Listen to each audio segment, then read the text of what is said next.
It was coming at me, though. They attacked the shit out of him. The guy was coming at me crazy. What? Yeah. Wait, I was taking a picture right now. I don't matter.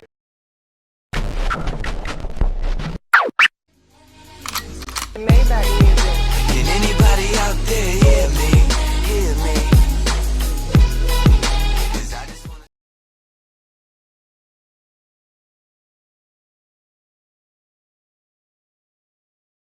On this team, we fight for that itch. On this team, we tear ourselves and everyone else around us to pieces for that itch. Coming in at 320 kilobytes per second, it's time for Mattie C's Sports for you and me. What the fuck is up? They ain't touching me for nothing. Gang shit is not my business. I ain't not the one to fuck with.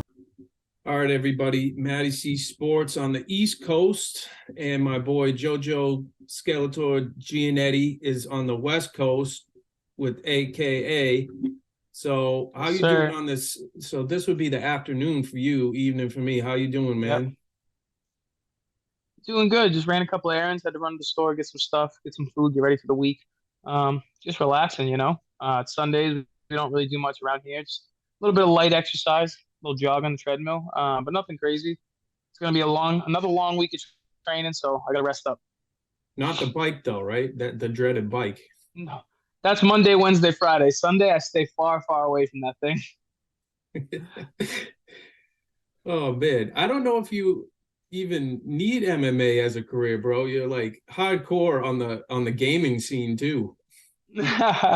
That it's funny, man. That's just something that, like, you know, I've been gaming since I was a kid. Like, what was my first console? My first console was I can't remember, either Nintendo 64 or Game Boy Color. And ever since, I've just been gaming, you know. I had PlayStation 1, PlayStation 2. I wasn't around when it first came out, but I did have a Super Nintendo. You know, PSP, Xbox 360. I had all that. I just grew up gaming, and now that, like, gaming is becoming so much more of a mainstream thing, it's just awesome to see. It's funny because, like, you know, you go to school and you sneak in a Game Boy, you sneak in a PSP. You're like in the middle of study or something. They're like, "What are you doing?" I'm just checking the weather, bro. Like, yeah, now you see high schools have like esports teams. They'll be doing like celebrations for kids winning states at like Call of Duty tournaments. It's crazy. And it's good for the kids too, because some of those kids can't afford that type of deal. So like to be in school for like an hour and a half, 2 hours to do that stuff is a good thing. So yeah, man. I mean, like, there's too much of anything is a bad thing. But I feel like, at least for me growing up, video games got so scrutinized as being just bad, like just a bad thing. But like, especially for a kid in high school or middle school, whatever, like it very well can be an escape. You know, you got a shit home life, or like you said, you can't afford video games, but you're decent at them, and now you get to sit in school and compete on whatever game it is. It's good. Yeah, for sure. Well, let's get down to the nitty gritty, bro. So you got a main event. Sir, against Saul Almeida, who is a good, well-rounded fighter, both in boxing and MMA. So how does this feel to, you know, you're going for another title again? So what's that feeling like, man? And you know what? The biggest thing I respect about you is you're literally the first person I see that is always agreed to a fight. You're never like, I don't know, like the third fight promoted. You're always the first because it's like you sign up first. I do. Any card that you see, like any Case Titans that goes on and I'm not fighting, I promise you I'm already in Paul Veer's ear like, hey, next card, who am I fighting? Like the card won't even be over yet, and I'm already like, who do you got for me? And he's like, let me get through tonight.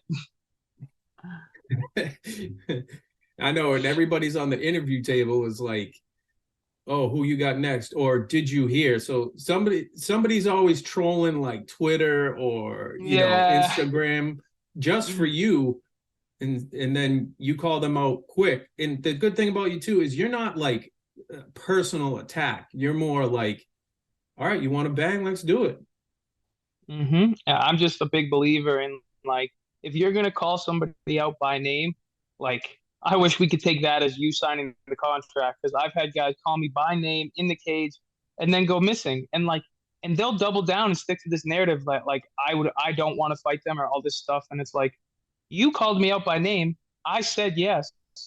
The fight's not happening. There's only one reason here.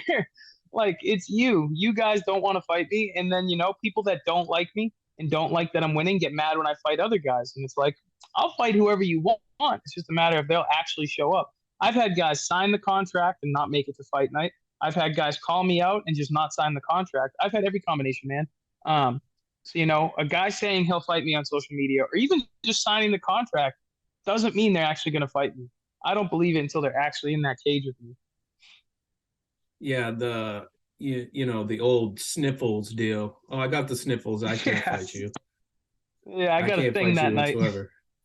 Yeah, I gotta go to some other promotion and watch my teammate fight.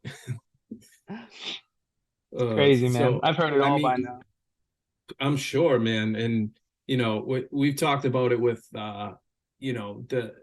the one time you talked about with me was the infamous you missed one weight thing. So from what I've seen in all your fights and all your conditioning and all that stuff, and what you told me, like, you only had a couple weeks notice and you had to gain mad pounds to even get to that point. But now it's like nobody has a reason to even talk shit right now. Yeah, man. It's like, and it's funny because people will find a reason. They'll be like, oh, well, it wasn't 155. I fought in July. The fight was at 165. When I took the fight at 165, I weighed 160. So I went back up so that fight could be, more weight competitive. But I was ready to make 55. My opponent pulled out. Another guy that everybody said was going to beat me didn't show up. And then August, nobody would fight me on that card. So I went up to 170 to fight that guy, made weight again. So, it's going to be nice to start the year on weight at 155 pounds and then make a statement. And there's going to be trash talk, but it's just going to be haters, man. There's going to be nothing. There's going to be no evidence they can say. It's just going to be pure jealousy and hate. Well, the thing is, like, I seen like the way the pressers, and you guys face to face with each other, like, you may say a few things, but you're not personal about it, like, saying something about their family or anything like that. Where last card, when I saw on Last Cage Titans, was somebody else talking about, calling them derogatory statements and stuff like that. And it's like, you can't be personal like that. That's some messed up shit, So I think fighting's it's funny. I almost think when you talk about people's family and other stuff, like, that makes it not personal, because that's their personal life, but it's not personal between you two, When I have a problem with somebody, or when I get into it, it's personal as in you and me 1v1. Like, that's all I care about. I don't care about your grandmother. I don't care about your family. I care about you. I care about you getting in the way of my dreams. That's personal to me. So I got to take you out. I don't care about any of that other crap. So, like, when I get in someone's face or I'm talking to them, I'm talking about you and me. We're going to be locked in there, and you're about to find out why this is going to be a bad time. For sure. And this January 7th can't come any sooner, man. I mean, your training methods are like crazy good. Like, I mean, you go all the way to Cali for your training. Some people don't even have that fortune to do that. And I'm sure you're missing your dog, though. Oh yeah, bro. It's definitely different not having him out here. I was telling a couple people, like, he turned 10 back in May, and ever since I got him as a puppy, we've been attached by the hip. And then since COVID, when the world shut down, even more so. Like, I take him literally everywhere, even my fight camps. So this is the first one in a while without him, but I can't wait to get back home and see him and get the dub and go celebrate with him, my girlfriend. And how long are you staying in Cali? So I got 4 more weeks. So I'll be home on New Year's Eve. Excellent. Sweet deal, man. So this Yes, card sir. this card right now is pretty stacked. It's a I got stuff to prove type of deal. Like, Oh, 100%. I think a lot of people are coming to make statements. and I think about 3 fighters right now on the card are looking to where your ultimate destination is. So I mean, like, although you want to just concentrate on your fight, do you think this fight in particular, the one you're fighting now, you think that's almost the golden ticket to the UFC? Maybe. I think that maybe not the fight itself, but how I perform and how I win could be. Um, it's one of those things where I used to focus on so much on like, is this the golden ticket? And I feel like that's just almost like wasted energy. The UFC knows who I am. Everybody knows who I am at this point, whether you like me or not. But it's just about going out there, winning, and showing I belong. I train with the best guys in the world at my weight class, at other weight classes.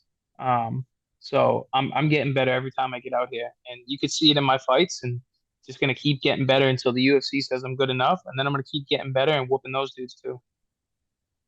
And so honestly, I think I could see a rematch. Well, it didn't happen, unfortunately. I think there's a statement to be made for you to go up to you fight Patty the Batty. I think that would be dope. Would love it. Would love it. Um, Unfortunately, that when I make it back to the UFC, that's gonna be. I'm not really gonna campaign for that fight. I know he doesn't want that fight. He's gonna say, I missed weight, I'm fat, I don't fight anybody good, yada yada yada. Every excuse that everybody that doesn't want to fight a good guy makes. But it is what it is. I'm just gonna keep winning and whooping dudes' asses until I can't be denied. And he's another one. I'll whoop his ass, any day of the week. Um, when they Yeah. make it, where they make it, I don't care. But fans are gonna love it, and I'm gonna get my hands on that boy and whoop his ass. Well, I mean, he still isn't gone for a top 10 yet. Hey, I'm down. Like I said, I'm not crazy. I'm just out here trying to keep getting better, keep winning. But I want that fight. I would not skip a beat to say yes. And I wouldn't skip a beat to go see it. Oh, man. And I hope there's a card coming to Boston soon. Because there was rumors that it was supposed to happen. Yeah, there's always like a buffer period of rumors before they actually come back to Boston. But I hope 2023 they make it happen. And if we can make that fight happen in Boston, we'll sell that place out in minutes. My thing is that last night, it was at Amway Center in Orlando. Now, I think that's a smaller venue than TD Garden. So I don't see the loss of it. Like you said, you'd say there's a UFC fight that when they see that banner in the Garden, dude, those will sell out once you sign in, like you're going to be on a wait. And I don't think that the last few UFC cards have had enough locals on the card. You know what I mean? Like sometimes you get these cards where like bottom to top, like prelims to main event, you have locals on the card and it sells that place out. I don't think Boston has really ever had the opportunity to have that. You know what I mean? Either like Cater and Font like had already recently just fought, so they weren't going to fight on that card, or they were healing an injury, so they weren't on that card. We've got more guys in and out of the UFC. I think by the next time the UFC comes around, we're going to have a lot more guys representing the area. And I think if they put us all on that card, we will sell out the TD Garden real fast. I mean, you just put me on that card, I think we're selling it out. But if you put a bunch of these other guys, I think we'll sell it out even faster.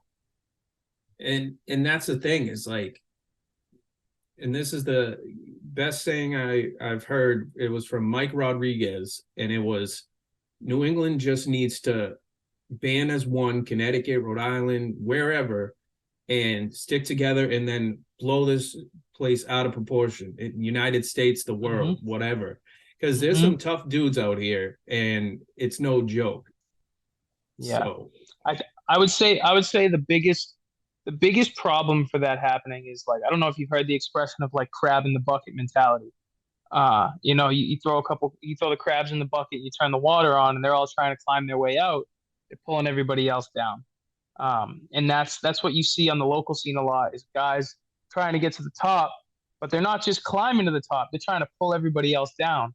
And that cycle just continues, we're fighters. This is the fight game. Yeah, some guys got to win, some guys got to lose, but a lot of these guys just go out of their way because they need to make themselves look important. So they're going to try and drag someone else down.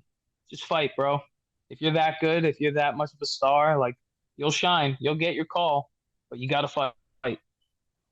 Right. And with you, I mean, your record is where it is. It is what it is. And, but you didn't just stay in the local area. You went out to fucking South Dakota. You went out that far. You went and fought these guys. And I interviewed the guy you fought. And, you both have respect for each other anyways. And, LFA's not no joke. Like that Midwest region, that's a tough region too. And, there's so many promotions that can get you where you need to be. It's just, it's hard to stay local because you branched out. And that's the biggest thing is what UFC looks for is, okay, he's not just fighting on the same promotion. He's fighting other promotions too. So he's not hesitant to go fight somewhere else. And that's what some people don't understand. Yeah, man, fighters fight. I say it all the time. Fighters fight, And when the world shut down in 2020, like I was ready. I thought I was ready to be in the UFC right then and there. Glad I didn't get signed back then because I've gotten so much better. But I was ready to fight, and I did. I fought twice during COVID while other guys sat around and waited for, the perfect fight or the world to open back up so they could get the perfect fight. Fighters fight. I learned so much from those experiences. I've gotten so much better. And like I said, like I'll fight anybody. I don't care. I've been fighting my whole life. And it's one of those things where like some people will be like, oh, well, you fought primarily at Cage Titans your whole career. It's like, yeah, but I've also fought for the UFC. I've also fought on the Ultimate Fighter. I've also fought for LFA. And I've also tried to fight for Cage Warriors. I missed weight. The fight didn't happen. You know what I mean? Like I'll go anywhere. I'll fight anybody. I really don't care. It's just one of those things where it's like, as a local, I probably spend the most money on fight camp out of any local fighter, maybe in the country. I spend so much money to get out to California to make these fights happen, to get my training in, my supplements, all that stuff. Like, so I make the most money fighting at home at Cage Titans, where I can sell tickets, sell T-shirts, sell pay-per-views, stuff like that. So it's like, as a businessman, I have to fight at Cage Titans because I want to put on these world-class performances, which means I have to get world-class training, which means I have to make more money. I can't afford to go fight in some promotion in the middle of nowhere, not make any money, and then I can't afford to do another fight camp. You know what I mean? Yeah, and I mean, like you said, I mean that's not peanuts going out there, and you're missing out on. Well, shout out your why don't you shout out your business, bro? And the new one, Big League Wash, bro. We got a big thing coming in 2023, commercial and residential power washing. So we do kitchen exhaust systems for restaurants, and we're also going to be doing business sidings and driveways and homes, just branching out. You know what I mean? Just another business avenue that hopefully I can focus more on fighting and just running the business as opposed to working out on the jobs. But like as a fighter, that's part of the game too. You do eventually have to start creating other avenues of income to supplement your training. Right. And that's true. I mean, I've talked to a UFC fighter in Canada who he has a paving and construction business. So he told me literally, I don't have to worry about being in the UFC. I'm good if I don't come back. So, I mean, I think that should be a realistic goal for people too, that you don't necessarily need the UFC or, CES, Cage Titans, whatever. Like, I wouldn't say it's fun because it's a lot of training, a lot of sweat, and a lot of craziness. I don't know how you guys weight cut or add weight. It's crazy. It's not fun.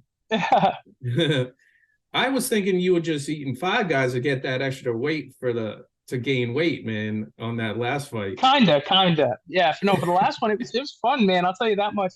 And I was actually just talking to my coaches this morning. That fight might have been the best thing to ever happen.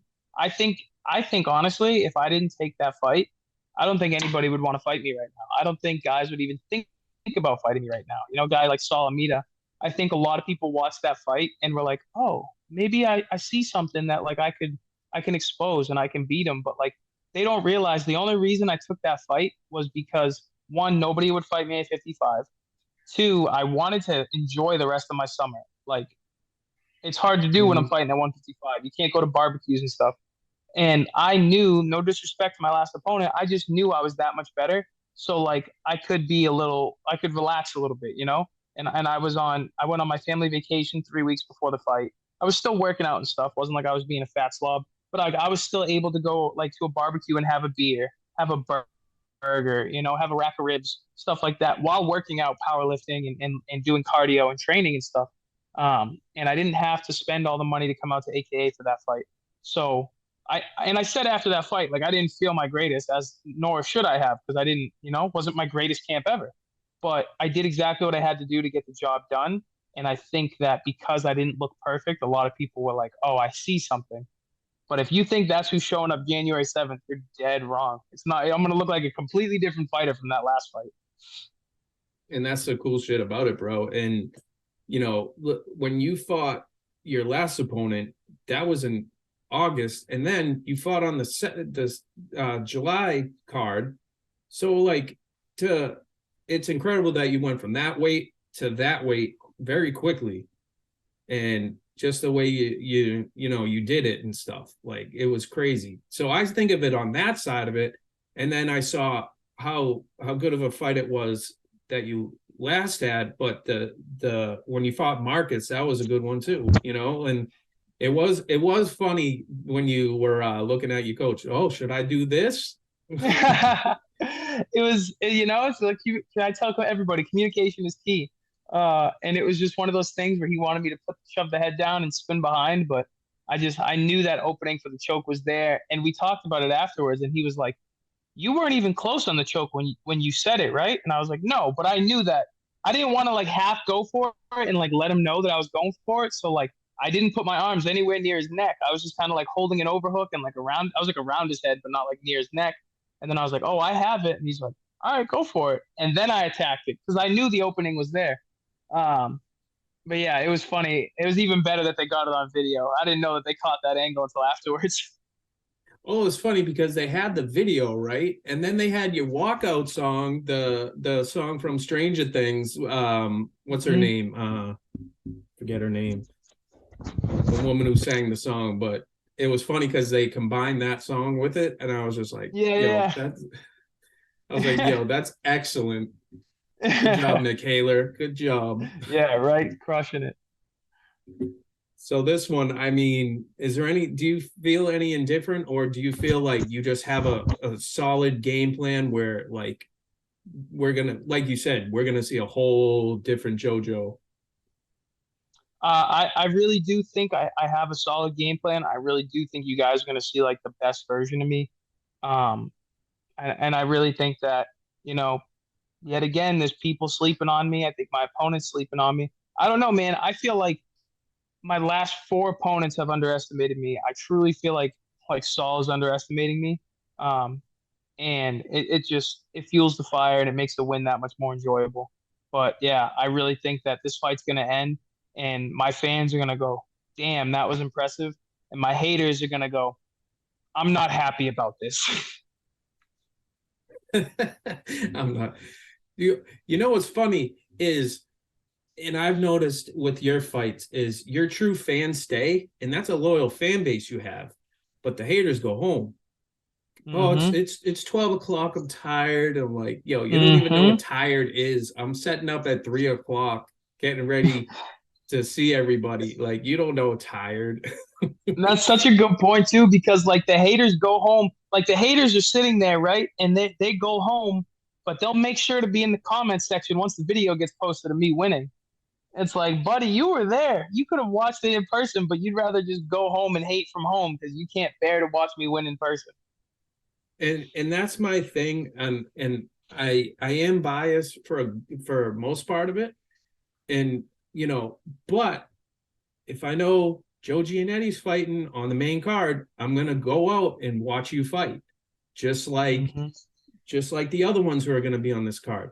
If I like what the fight is, I'm gonna go see it, and then I'll interview you right after, so I have a clear view of what you did, how you did, So I think Cage Titans is great that way, that you can go where I am, come back out, and go check out what's going down at the fight.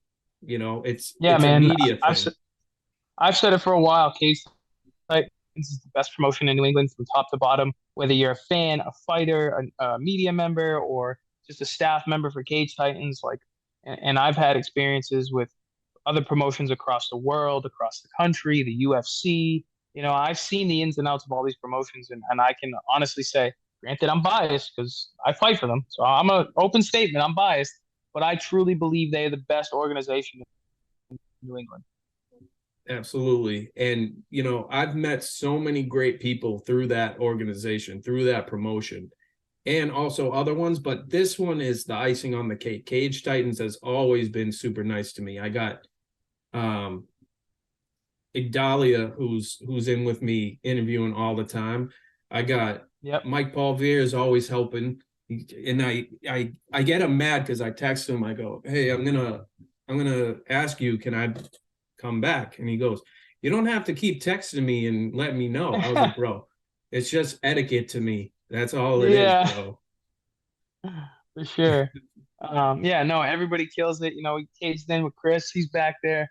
He's awesome. The Cage Titans community in the whole is it's crazy, man. And especially where I was 4 or 5 years ago, the Cage Titans community's evolved and grown, and as of these last 2 years, welcomed me, and even more so with open arms than my entire career. So it's been really awesome.